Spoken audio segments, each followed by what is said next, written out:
بسم اللہ الرحمن الرحیم الحمد للہ وکفی وسلام علی عبادہ الذین اصطفی اما بعد فاعوذ باللہ من الشیطان الرجیم بسم اللہ الرحمن الرحیم ومن احسن قولا ممن دعا الى اللہ وعمل صالحا وقال اننی من المسلمین صدق اللہ العظیم سبحان ربک رب العزت عما یصفون وسلام علی المرسلین والحمد للہ رب العالمین اللہم صل علی سیدنا محمد وعلی آل سیدنا محمد وبارک وسلم۔ محترم بزرگان دین، عزیز نوجوان دوستوں اور بھائیوں، آج کے جمعہ میں انشاءاللہ الرحمن اذان کی اہمیت اور اس کی فضیلت اس عنوان پر انشاءاللہ گفتگو ہوں گی۔ اللہ رب العالمین جو کچھ کہا جائے گا مجھے اور آپ کو عمل کی توفیق عطا فرمائے۔ اذان جو ہے اسلام کی پہچان ہے اور نماز کے لیے اذان دینا واجب ہے، اور اذان ایک ایسی چیز ہے کہ امت محمدیہ کے علاوہ کسی امت کو اذان نہیں ملی، بلکہ یہ واحد امت ہے جس کو اذان ملی ہے۔ یہ واحد امت ہے جو نماز با جماعت پڑھتی ہے۔ پہلی امت نماز با جماعت ان پر فرض نہیں تھا۔ فجر کی 2 رکعت، عصر کی 2 رکعت، 2 نمازیں ان پہ فرض تھیں۔ یہ واحد امت جس پر اللہ نے 5 نمازوں کو فرض کیا اور اذان کو واجب کیا۔ شروع زمانے کے اندر جب صحابہ کرام کی تعداد کم تھی تو لوگ متعینہ وقت پر آ کر نماز پڑھ لیتے ہیں۔ اب جب تعداد بڑھ گئی، اب ضرورت محسوس ہوئی کہ کوئی ایسی چیز ہو جس کے ذریعے ہم لوگوں کو نماز کے لیے بلا سکیں۔ مختلف صحابہ نے رائے دی۔ کسی نے رائے دی کہ نماز کے وقت جھنڈا لہرایا جائے تو لوگ سمجھ لیں گے کہ نماز کا وقت ہو گیا۔ حضرت نے پسند نہیں کیا۔ کسی نے رائے دی کہ نرسنگا بجا دیا جائے تو حضور نے فرمایا یہ تو یہودی بجاتے، مجھے پسند نہیں۔ پھر کسی نے رائے دی ناقوس بجایا جائے، حضرت نے کہا یہ تو عیسائی بجاتے، مجھے پسند نہیں۔ حضرت کو فکر تھی اللہ تعالیٰ کوئی ایسی چیز جو ہیں وہی فرمائیں کہ جو مسلمانوں کو جس کے ذریعے ہم بلا سکیں۔ تو مشورہ ختم ہوا اور یہی فکرے لے کر صحابہ اپنے گھر پہ گئے۔ ایک صحابی خوش نصیب عبداللہ بن زید رضی اللہ تعالی عنہ کے خواب میں ایک شخص نے آ کر اذان دی۔ اب فجر کی نماز کے بعد انہوں نے حضرت رسول اللہ صلی اللہ تعالی علیہ وسلم کو اپنا خواب سنایا، اذان بتلائی۔ حضرت نے کہا یہ اللہ کی طرف سے ہے۔ پھر آپ نے حضرت بلال کو بلا کر کہا عبداللہ بن زید جو الفاظ کہے تم اسی الفاظ میں اذان دینا۔ تو ایک اذان میں 6 مرتبہ اللہ کا نام لیا جاتا ہے۔ جب مدینہ پاک میں پہلی اذان ہوئی، حضرت بلال رضی اللہ تعالی عنہ نے ایک انصاری کی چھت پہ کھڑے ہو کر اذان دی تو مدینہ میں شدید آواز آئی۔ مدینہ پاک میں شدید آواز آئی۔ حضرت نے پوچھا صحابہ سے آواز کیسی؟ کہ حضرت اللہ اس کے رسول بہتر جانتے۔ حضور نے کہا بلال نے اذان دی تو اللہ نے زمین سے لے کے عرش تک سارے دروازوں کو کھول دیا۔ تو پھر پوچھا گیا یہ خصوصیت صرف بلال کے ساتھ میں ہے یا تمام مؤذن کے ساتھ میں؟ تو یہ خصوصیت تمام مؤذن کے ساتھ میں ہے۔ اذان ہوتی ہے آسمان کے دروازے کھل جاتے ہیں۔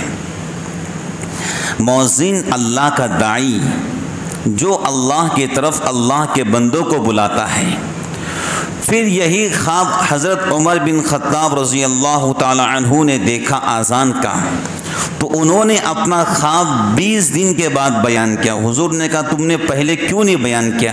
کہ حضرت مجھ سے پہلے عبداللہ بن زید نے اپنا خواب بیان کیا، مجھے شرم محسوس ہوئی۔ تو اذان یہ اللہ کی طرف سے اس امت کو عظیم تحفہ ہے۔ اگر آپ کسی کو بلائیں، بھائی میں آپ کو بلاتا ہوں آپ میرے گھر آ جائیں، اگر وہ بندہ آپ کے گھر نہیں آتا تو کتنا غصہ آپ کو آتا کہ میں نے بلایا۔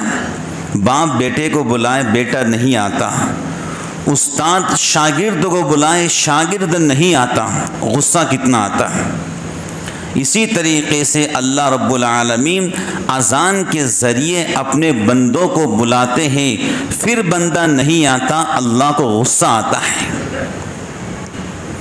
وہ تو حضور نبی پاک علیہ السلام کے صدقے اس امت کے ساتھ میں رحم دلی کا معاملہ کر دیتے ہیں کہ مؤذن میری صدا لگا رہا ہے، زمین اور آسمان کے اندر میرا نام بلند ہو رہا ہے، اور میرا نام سننے کے باوجود جس انسان کو میں نے نطفے سے پیدا کیا وہ اگر نہ آئے تو اللہ کو کتنا غصہ آتا ہے۔ اس کے باوجود اللہ رحمت کا معاملہ کر دیتے ہیں۔ اللہ کی ڈھیل کو مہلت مت سمجھو۔ انسان جب بھی اذان کی آواز سنے فوراً دوڑو اللہ کی طرف، سب چھوڑ دو، ففیروا الی اللہ، دوڑو اللہ کی طرف۔ تو مؤذن بلاتا ہے نماز کے لیے۔ بزرگان دین، ایک انسان اگر نماز کو چھوڑتا ہے اور 5 نمازیں چھوڑ دیتا ہے، اب اندازہ کرو شیطان نے کیا کیا تھا۔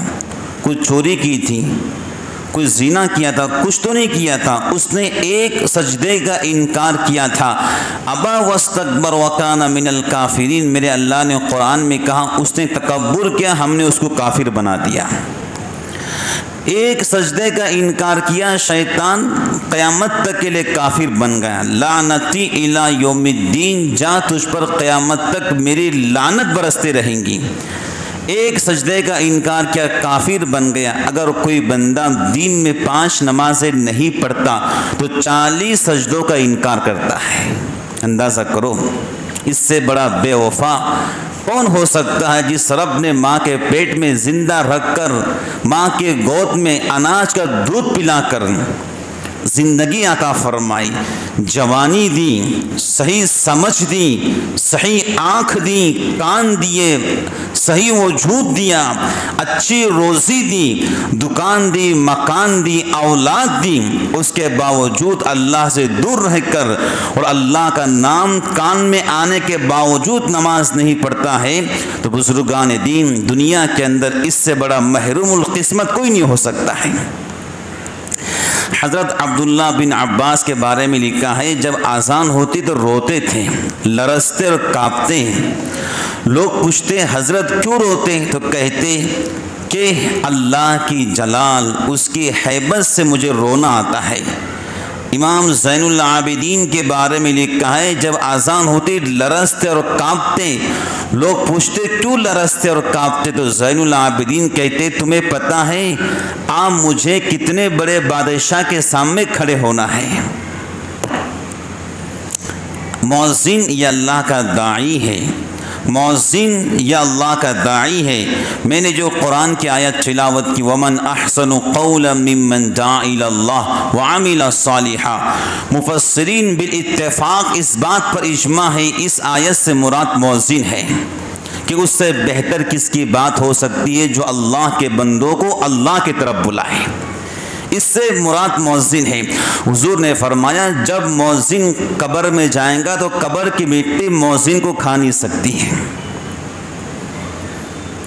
پھر ترمذی شریف کی روایت ہے جو 7 سال تک ثواب کی نیت سے اذان دیں گا اس کی مغفرت یقینی ہے۔ حضور فرماتے ہیں اس کی مغفرت یقینی ہے اور اس کی شفاعت واجب ہے۔ جو 7 سال تک اللہ کے رضا کے لیے اذان دیں گا اس کی مغفرت یقینی ہے۔ اللہ کے نبی نے فرمایا مؤذن کا چہرہ حشر کے میدان میں بڑا منور ہوگا، مؤذن کا چہرہ حشر کے میدان میں بڑا نورانی ہوگا۔ پھر حضور فرماتے ہیں مؤذن کی گردن کو اللہ سب سے لمبی کرے گا، سب سے لمبی گردن مؤذن کی ہوگی۔ حشر کے میدان میں اعلان ہوگا کہ فقہا کہاں ہے، تو فقہا کھڑے ہوں گے، اس امت کے بھی اور دیگر امت کے بھی فقہا۔ پھر اعلان ہوگا این الائمہ، امام مسجد کہاں ہے، امام مسجد کہاں ہے، تو امام مسجد کھڑے ہوں گے۔ پھر اعلان ہوگا این المؤذنون، مؤذنین کہاں ہیں، پھر وہ کھڑے ہوں گے۔ تو اللہ تعالیٰ کہیں گے اے علماء، اے ائمہ مساجد، اے اذان دینے والے مؤذن، تم سب نور کے ممبروں پر بیٹھو، میں اللہ ابھی لوگوں کا حساب لیتا ہوں۔ مؤذن کا حساب نہیں ہوگا، امام مسجد کا حساب نہیں ہوگا، فقہا جو مسائل کو نکالتے ہیں ان کا حساب نہیں ہوگا۔ حضور نے فرمایا حشر کے میدان میں سب برہنہ ہوں گے۔ امی عائشہ نے کہا حضور سب برہنہ ہوں گے تو لوگ تو ایک دوسرے کو دیکھ لیں گے، آپ نے کہا اتنی فرصت کسی کو نہیں ملیں گی، سب نفسہ نفسی کے عالم ہوں گے، سب نفسہ نفسی کے عالم میں ہوں گے۔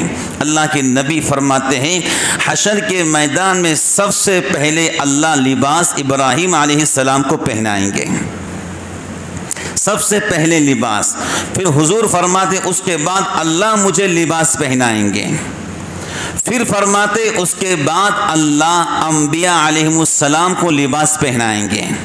پھر حضور فرماتے نمبر 4 پر اللہ مؤذن کو لباس پہنائے گا۔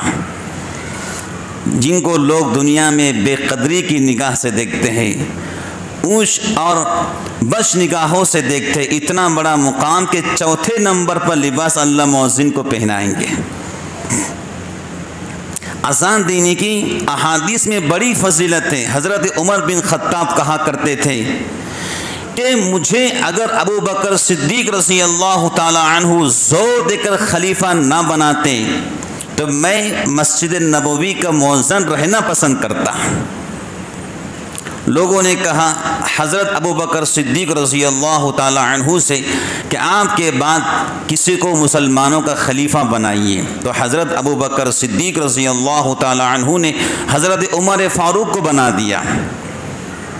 پھر کہا اگر اللہ مجھے پوچھے ابو بکر تم نے عمر کو کیوں بنایا تو میں اللہ سے کہوں گا آپ کے محبوب کی امت کے اندر سب سے بہترین انسان میری نگاہ میں عمر بن خطاب تھا، میں نے اس کو بنا دیا۔ تو وہ کہا کرتے تھے عمر بن خطاب کاش میں خلیفہ نہ ہوتا اور مسجد نبوی کا مؤذن ہوتا، یہ میرے لیے بڑی بات ہوتی۔ اذان دینے کے بڑا ثواب ہے۔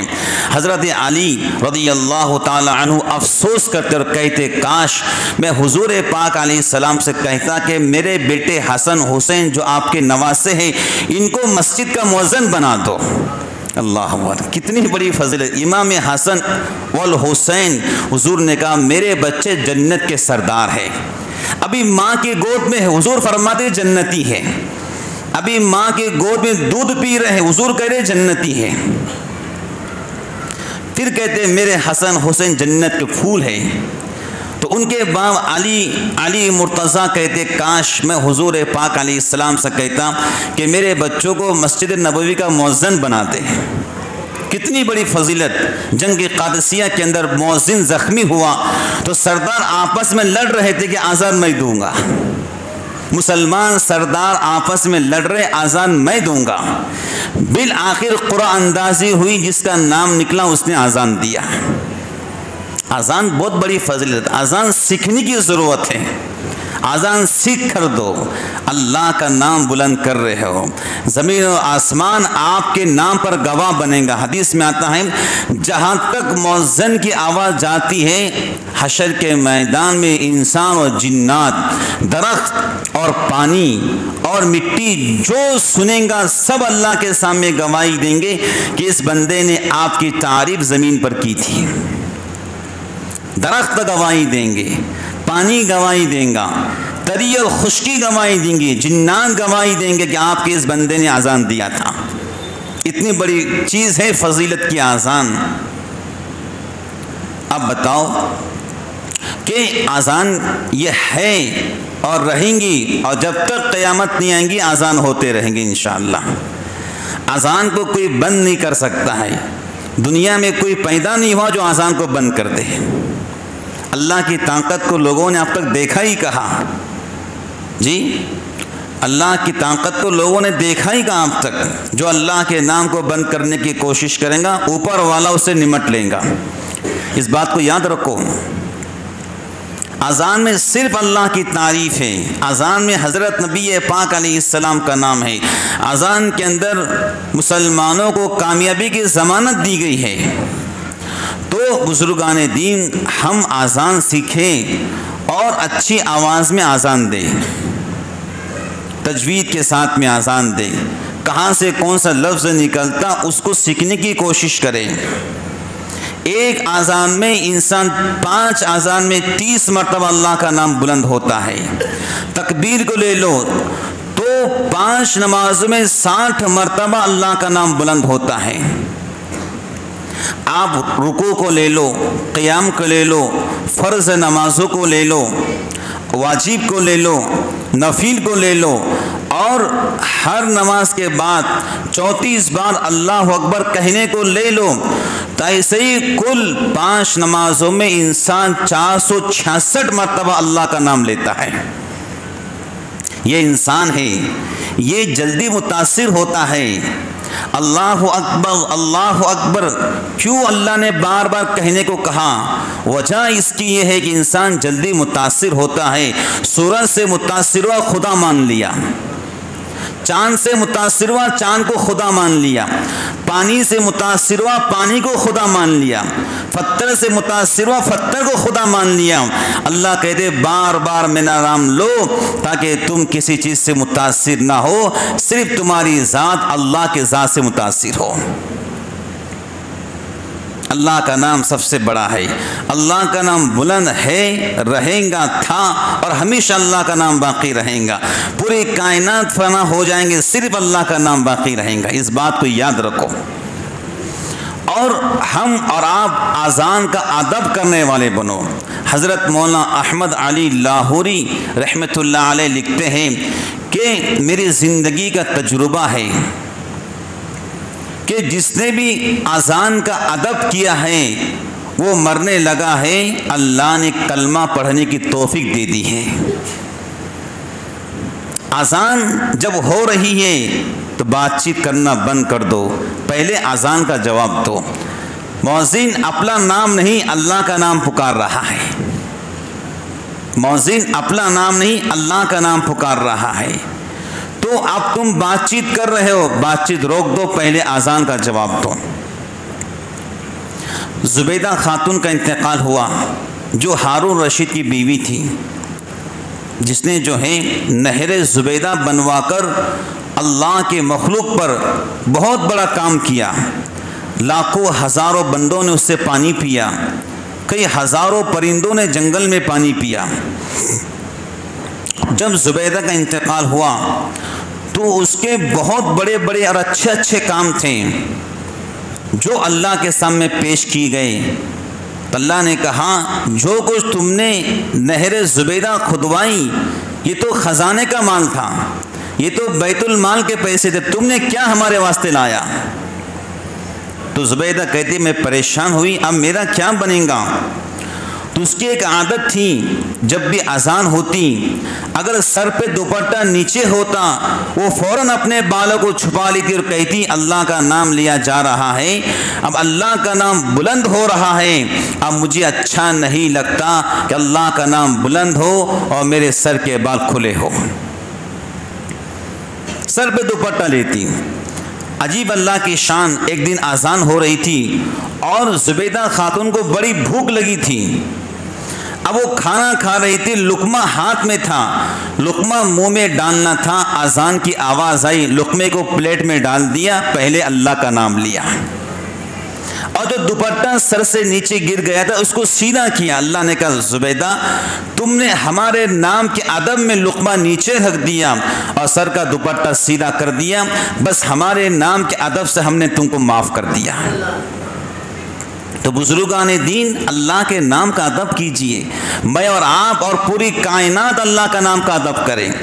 یاد رکھو جہاں پر زیادہ مؤذن ہوتے ہیں اللہ وہاں پر سردی زیادہ نہیں ڈالتے ہیں، سردی زیادہ نہیں ڈالتے ہیں، آفات کو زیادہ نہیں ڈالتے ہیں، پریشانیاں زیادہ نہیں ڈالتے ہیں، حالات کو زیادہ نہیں ڈالتے ہیں، یہ اللہ کے نام کی برکت کی طرف سے۔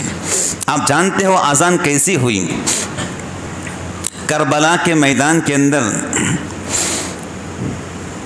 آل رسول 73 افراد تھے اور فجر کا وقت ہوا، امام حسین رضی اللہ تعالی عنہ نے اپنے بیٹے سے کہا بیٹے جا کر اذان دو۔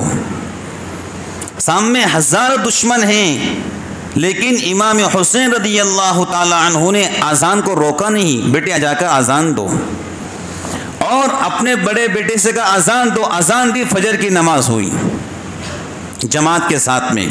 جب ظہر کا وقت آیا تو زہیر سے کہا کہ شمر سے کہو کہ نماز کا وقت آ چکا ہے اور جنگ کو بند کرو تاکہ ہم نماز جماعت سے پڑھ لیں۔ اور جو سامنے والے مقابلہ کر رہے تھے وہ بھی مسلمان تھے، اس میں ایک بھی کافر نہیں، سارے مسلمان تھے۔ تو شمر نے کہا نہیں، جنگ تو چلتے رہیں گی، ہم موقع نہیں دیں گے نماز پڑھنے کا۔ امام حسین نے کہا آدھے لڑو آدھے نماز پڑھو، آدھے لڑو آدھے نماز پڑھو، آدھے لڑ رہے آدھے نماز پڑھ رہے۔ حالات جنگ میں نماز کو قضا نہیں ہونے دیا۔ جب امام حسین سجدے میں گئے تو ظالم شمر دل جوشن نے آپ کے گردن پہ حملہ کیا اور آپ کے گردن کو بدن سے الگ کر دیا۔ گردن تو الگ کرنا پسند کیا لیکن نماز کو قضا ہونا پسند نہیں کیا۔ اس امت کو پیغام دیا ہے نماز صرف رمضان میں فرض نہیں ہے، نماز صرف طاق راتوں میں فرض نہیں ہے، نماز صرف لیلۃ الجائزہ میں فرض نہیں ہے، نماز صرف عید کی فرض نہیں ہے، نماز صرف جمعہ کی فرض نہیں ہے۔ آپ بالغ ہو چکے ہو، جب تک تمہاری سانسیں چلتی رہیں گی موت کے کفن پہننے تک ہم پر نماز فرض ہے۔ ہم کسی حالت میں نماز کو نہ چھوڑیں۔ رمضان شریف کا مہینہ تو اوپر کا حال بس نہیں ہو رہا تھا، لیکن جیسا رمضان ختم ہوا مسجد کی دیواریں پوچھ رہی ہیں کہاں گئے وہ مصلی جو گھنٹوں اللہ کو یاد کرتے تھے۔ مسجد کی دیواریں پوچھ رہی ہے کہاں گئے وہ مصلی جو گھنٹوں ذکر کرتے تھے، کہاں گئے وہ مصلی جو تہجد میں رو کر اللہ کو مناتے تھے، کہاں گئے وہ جوان جو رات رات طاق راتوں میں قرآن پڑھتے تھے۔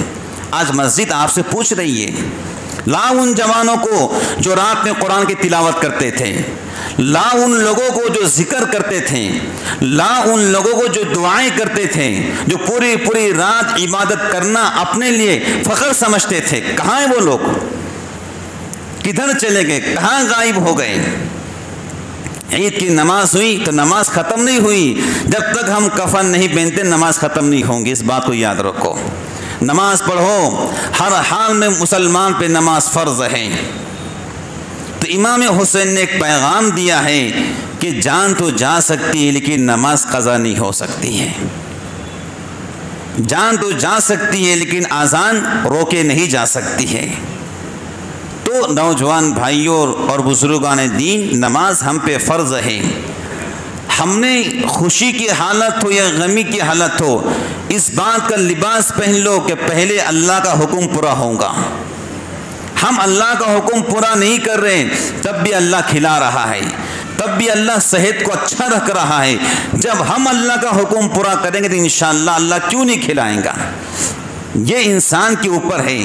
انسان جو سوچتا ہے اللہ اس کے مطابق فیصلے کرتا ہے۔ سوچئے، سمجھنے کا موقع ہے کہ ہم پر نماز پوری زندگی فرض ہے، اور اذان کا بے انتہا ادب کیجیے۔ امام احمد بن حنبل رحمۃ اللہ علیہ کے زمانے میں ایک لوہار تھا، لوہار حداد، جو لوہے کو پیٹ کر اوزار بنایا کرتا تھا، دن بھر کام کرتا۔ اس کا انتقال ہوا تو ایک بڑے محدث نے جو بہت بڑے عالم دین تھے خواب دیکھا کہ وہ لوہار اور امام احمد بن حنبل جو اللہ کی مقبول شخصیت دونوں جنت میں ساتھ میں ہیں، اور یہ لوہار حداد جنت کے سیر کر رہا ہے، جنت میں گھوم رہا ہے، پھر رہا ہے، تفریح کر رہا ہے۔ محدث نے پوچھا تیرا کیا بنا؟ تو اس لوہار نے کہا جو جنت اللہ نے احمد ابن حنبل کو دی ہے انہی کے ساتھ اللہ نے مجھے رکھا ہے۔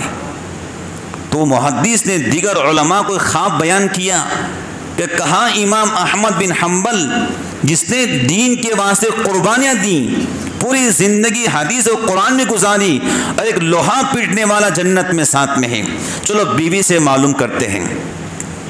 تو محدثین کی جماعت اس کے گھر پہ گئی اور ان کی بیوی سے پوچھا تمہارے شوہر کا کوئی اچھا عمل ہو تو بتائیے۔ تو ان کی بیوی نے کہا میرا شوہر تو لوہا پیٹنے والا شخص تھا، حداد تھا، لوہا پیٹ کر جو کچھ پیسے آتے گھر چلتا تھا، لیکن اس کی خاص بات یہ تھی جب بھی اذان ہوتی اگر ہتھوڑا اس کے ہاتھ میں ہوتا اور ہتھوڑا اوپر ہوتا لوہے کو مارنے کے لیے، جیسی اذان کام میں پڑتی ہتھوڑے کو چھوڑ دیتا اور کہتا مجھے اللہ نے بلایا ہے پہلے نماز پڑھوں گا۔ پوری زندگی اس کا معمول تھا، جب بھی اذان ہوتی ہتھوڑے کو نیچے پھینک دیتا اور نماز پڑھتا۔ اور دوسری یہ اچھی صفت تھی کہ ہمارے پڑوس میں امام احمد بن حنبل رہا کرتے تھے، وہ رات بھر نوافل میں قرآن پڑھتے، تو میرا شوہر ان کو دیکھ کر حسرت بھری نگاہوں سے دیکھ کر یہ کہتا ہے اللہ میں زیادہ بچے والا ہوں، غریب ہوں، دن بھر لوہا پیٹتا ہوں، تھک جاتا ہوں، امام احمد بن حنبل کی طرح کھڑے نہیں ہو سکتا، اللہ اگر میری دنیا اچھی ہوتی تو میں بھی ان کی طرح رات بھر کھڑے ہو کر آپ کو یاد کرتا۔ محدثین نے لکھا یہ دو صفت اچھی تھی کہ اذان کا احترام کرتا تھا اور نیکی کا شوق تھا، اللہ بچے زیادہ ہیں، دن بھر کام کرتا ہوں، میری پیٹھ تھک جاتی ہے، رات میں رات بھر کھڑے نہیں ہو سکتا، بس یہ حسرت دل میں تھی، نیکی کا شوق تھا۔ اللہ رب العالمین نے دونوں صفات کو قبول کیا اور جہاں اپنے مقبول اور محبوب بندے احمد بن حنبل کو جنت میں رکھا، اس لوہار کو بھی ان کے ساتھ میں رکھا۔ ادب کا اذان کا احترام کیجئے۔ بنی اسرائیل کے اندر قحط پڑا، دشکال پڑا، ایک بندہ جنگل میں گزر رہا تھا، دیکھا سامنے ریت کا ٹیلا ہے، ریت کا ٹیلا یعنی ریت کا پہاڑ۔ اس کے دل نے کہا کاش میرے شہر میں قحط پڑا، دشکال پڑا، لوگ بھوکے مر رہے، کاش میرے پاس اتنا آٹا ہوتا تو میں اتنا آٹا اللہ کے نام پہ صدقہ و خیرات کر دیتا۔ لکھا کتابوں میں اسی وقت اللہ نے فرشتوں سے کہا یہ ریت کا ٹیلا ہے اور ریت کے ٹیلے کے بارے میں کہہ رہا اتنا آٹا ہوتا میں لوگوں میں تقسیم کرتا، اے فرشتوں یہ غریب آدمی ہے، اتنا آٹا اس کے پاس نہیں ہے، لیکن جو نیکی کا شوق اس کے زبان پر آیا ہے بس وہ لکھ لو کہ ہم نے اس ٹیلے کے برابر آٹا صدقہ کرنے کا ثواب اپنے اس بندے کو دے دیا جس کی زبان سے نیکی کے الفاظ نکلے ہیں۔ اللہ دلوں کے بیپاری ہیں، وہ ہمارے دلوں کو دیکھتے ہیں، ہمارے زبان کے الفاظ کو دیکھتے ہیں، یہ الفاظ کیا نکالتا ہے اور دل میں کیا سوچتا ہے اور دل میں کیا خیالات لاتا ہے، اس کے مطابق اللہ رب العالمین ثواب کو لکھ دیتے ہیں۔ اب بتاؤ اس نے کہا کہ ٹیلے کے برابر آٹا ہوتا میں صدقہ کر دیتا، اللہ نے ثواب دے دیا۔ تو محترم بزرگان دین، اذان یہ اللہ کی طرف سے اس امت کو ایک عظیم تحفہ ملا ہے، جب تک اذان ہوتے رہیں گی دنیا کا نظام چلتا رہے گا۔ آپ جانتے ہو کہ پوری دنیا کے اندر اذان واحد چیز ہے جو ہر وقت ہوتے رہتی ہے۔ انڈونیشیا سے فجر کی اذان شروع ہوتی ہے تو مختلف ممالک میں اذان چلتے رہتی ہے، کئی 2 گھنٹے کا فرق ہے، کئی 2.5 گھنٹے کا فرق ہے، کئی 1 گھنٹے کا فرق ہے، کئی آدھے گھنٹے کا فرق ہے، لیکن پورے دنیا میں اذان چلتے رہتی ہے۔ زمین اور آسمان کے بیچ اللہ کا نام بلند ہوتے رہتا ہے۔ اذان کے بارے میں لکھا ہے امام ابو حنیفہ رحمۃ اللہ علیہ کتنی بڑی شخصیت ہے، ان کے بارے میں ہدایہ میں لکھا ہے کہ وہ خود اذان دیتے تھے اور اپنے شاگرد ابو یوسف سے کہتے تم نماز پڑھاؤ. شاگرد نماز پڑھاتا، حضرت امام اعظم اذان دیا کرتے تھے. سلطان الہند ولی الہند خواجہ معین الدین چشتی رحمۃ اللہ علیہ کے بارے میں لکھا ہے کہ اجمیر کی جامع مسجد میں خود اذان دیا کرتے تھے. رجواڑوں کے اندر جامع مسجد تھی، خود اذان دیتے تھے. اور سلطان الہند ولی الہند حضرت خواجہ معین الدین اجمیری رحمۃ اللہ علیہ کے بارے میں لکھا ہے جب اذان دیتے تھے جو بھی ہندو آپ کی اذان کو سنتا تھا اس کے آنکھوں سے آنسو نکلتے تھے اور اس وقت تک اس کے دل کو سکون نہیں ملتا جب تک خواجہ صاحب کے ہاتھ پہ کلمہ نہ پڑھ لیتا. اللہ نے ایسی آواز دی تھی، ایسی جاذبیت ان کی آواز میں تھی، ایسی کشش ان کی آواز میں تھی. جب اذان دیتے مینار پہ کھڑے ہو کر جہاں تک آپ کی آواز جو بھی قوم کے مذہب کے لوگ سنتے، دودھ بیچنے والے، کمبل بیچنے والے، سبزیاں بیچنے والے، تو خود بخود ان کی آنکھوں سے آنسو نکلتے. چین و سکون نہیں ملتا جب تک خواجہ صاحب کے ہاتھ پہ کلمہ نہ پڑھ لے. تو اجمیر سے بہت دور دراز میں 5 پنڈت تھے. ان کو معلوم پڑا کہ خواجہ صاحب اذان دیتے ہیں اور ہندو ان کی اذان پہ روتے ہیں اور ان کے ہاتھ پہ کلمہ پڑھ کر مسلمان بنتے ہیں. تو انہوں نے یہ مشہور کیا کہ یہ ایسی پھیکم پھاک بات ہے، یہ ایسی بس چل رہی ہے، اس کی کوئی اصلیت نہیں ہے. لوگوں نے کہا ٹھیک ہے، آپ اپنی قوم کے بہت بڑے ہیں، اپنی قوم کے دھرم گرو ہیں، ذرا ایک بار جاؤ خواجہ صاحب کی اذان سنو.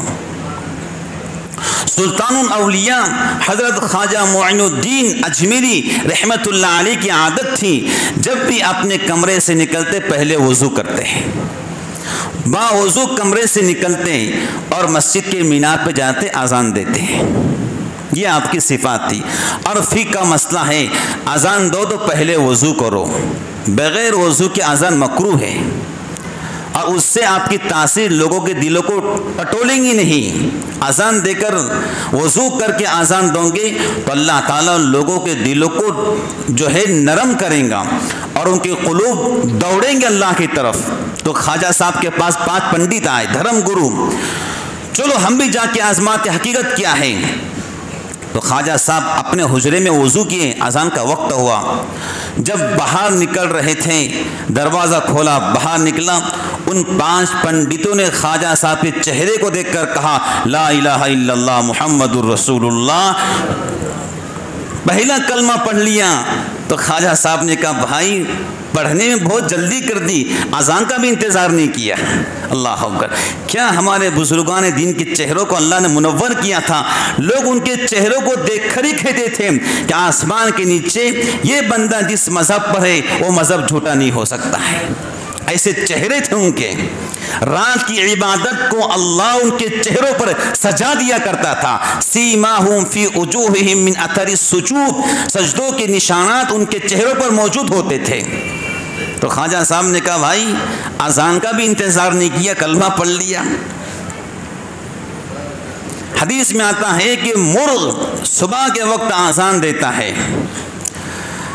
ہاں حضور نے کہا مرغا جب اذان دیتا ہے وہ فرشتوں کو دیکھتا ہے، ملائکہ کو دیکھ کر اذان دیتا ہے.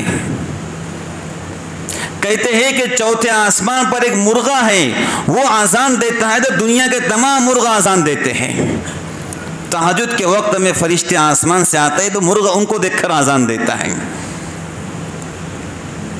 اس وقت جادو ٹوہنے والے جادو ٹوہنا کرتے ہیں، سفلی عمل والے سفلی عمل کرتے ہیں، اور جہاں پر فرشتے آتے ہیں وہاں شیطان بھاگ جاتا ہے. جب مرغ اذان دیتا ہے تو گویا اگر آپ کے گھر میں مرغ ہیں وہ اذان دے رہا ہے تو سمجھ لو فرشتوں کو دیکھ کر اذان دے رہا ہے. اور جہاں پر فرشتے ہوتے وہاں شیطان نہیں آ سکتا ہے، وہاں جادو بھی نہیں آ سکتا ہے. تو حضور نے کہا بھائی مرغ صبح مت کرو، یہ تو تم کو جگاتا ہے نماز کے لیے.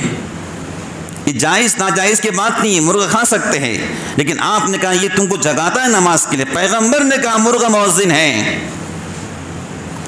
تو بزرگان دین یہ اذان شاعر اسلام میں سے اسلام کی پہچان ہے، اسلام کی شان ہے، اور ہر زمانے کے اندر کچھ نہ کچھ ایسے لوگ آئے ہیں جنہوں نے اپنے ناپاک ہاتھ کو ڈالنے کی کوشش کی ہے، لیکن اللہ پاک نے ان کو ناکام کر دیا ہے۔ آج جو لوگ بک رہے ہیں، بکواس کر رہے، وہ خود ذلیل ہو رہے، ہمیں کچھ کرنے کی ضرورت نہیں، اللہ تعالیٰ خود ذلیل کر رہا ہے، اور اللہ کا نام ہمیشہ زندہ ہے، زندہ تھا اور زندہ رہیں گا، اس بات کو یاد رکھو۔ جس دن اللہ پاک کا نام بند ہو جائے گا، خدا کی قسم سورج کی روشنی ختم ہو جائیں گی۔ اللہ پاک ہمیشہ سے ہیں، ان کا نام ہمیشہ بلند ہوگا۔ اور اس بات کو یاد رکھو کہ ہم اپنے بچوں کو اذان سکھاؤ، مکتب کے اندر معلم پڑھاتے ہیں، بچوں کو اذان سکھاؤ، لب و لہجہ سکھاؤ۔ حضور کے زمانے میں 4 مؤذن تھے، ایک حضرت بلال رضی اللہ تعالی عنہ، اور ایک حضرت سعد بن قد رضی اللہ تعالی عنہ، اور ایک حضرت ابو محذورہ رضی اللہ تعالی عنہ، اور ایک حضرت عمر بن مکتوم رضی اللہ تعالی عنہ۔ یہ 4 لوگ تھے جو حضور کی حیات میں اذان دیا کرتے تھے۔ تو ہمیں چاہیے کہ ہم اپنے بچوں کو اذان سکھائیں اور خود بھی اذان سیکھنے کی کوشش کریں، اور جہاں سے جو تلفظ نکلتا ہے وہ بچپن میں اچھا نکلتا ہے، بچپن میں اچھا نکل جائے گا، زندگی بھر آپ کو فکر نہیں رہیں گی۔ تو تقریباً شوال کا مہینہ شروع ہو چکا ہے اور مکاتب کھلنا شروع ہو چکے ہیں، تو جو مکتب یہاں چلتا ہے اتوار کے دن انشاءاللہ وہ بھی کھل جائیں گا۔ آپ اپنے بچوں کو مکتب ضرور بھیجیں، مکتب کے اندر بچوں کو جو ہے اذان سکھائے جائیں گی، مکتب میں بچوں کو اللہ ایک ہے وہ سکھائے جائیں گا، مکتب میں بچوں کو نبی پاک علیہ السلام آخری رسول ہے، اللہ کے نبی ہے وہ سکھائے جائیں گا، حدیث پاک سکھائے جائیں گی، معصوم بچوں کو کھانے اور پینے کی دعائیں سکھائے جائیں گی، چلنے اور گھر میں آنے جانے کی دعائیں سکھائی جائیں گی، سلام کا طریقہ بتلائے جائیں گا، بڑوں کا ادب، چھوٹوں کے ساتھ شفقت، علماء کی قدر بتلائے جائیں گی۔ یہ سب چیزیں مکتب کے اندر ہوتی ہے۔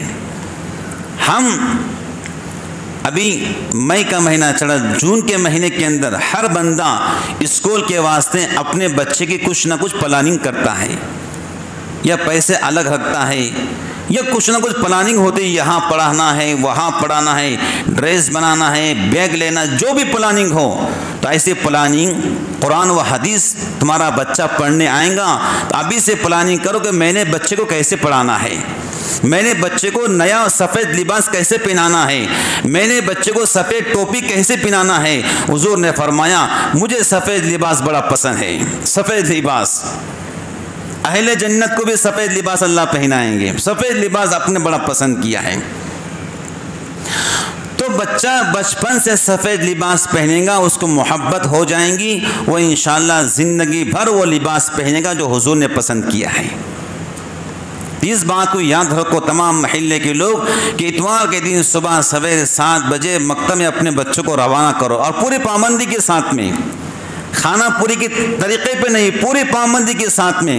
آنے والے حالات انتہائی نازک ہے، لیکن ہمیں گھبرانے کی ضرورت نہیں ہے۔ ہمارا ایمان پکا رہے گا، ہماری اذان مضبوط رہیں گی، ہمارا قرآن پر پختہ یقین رہے گا، اللہ کی طاقت پر یقین رہے گا، انشاءاللہ الرحمن ہمیں اور ہماری آنے والے نسلوں کے لیے ہمیں کوئی گھبرانے کی ضرورت نہیں ہے۔ مسلمان کبھی گھبراتا ہے؟ مسلمان کبھی گھبراتا نہیں ہے، مسلمان کبھی پریشان نہیں ہوتا ہے، اس کا یقین پورے اللہ کے ذات پہ ہوتا ہے۔ تو بزرگان دین جو اذان کے مسائل چڑھے، گھبراؤ نہیں، ایک دن حالات بدل جائیں گے، اللہ کا نام بلند ہے، بلند تھا، بلند رہے گا انشاءاللہ۔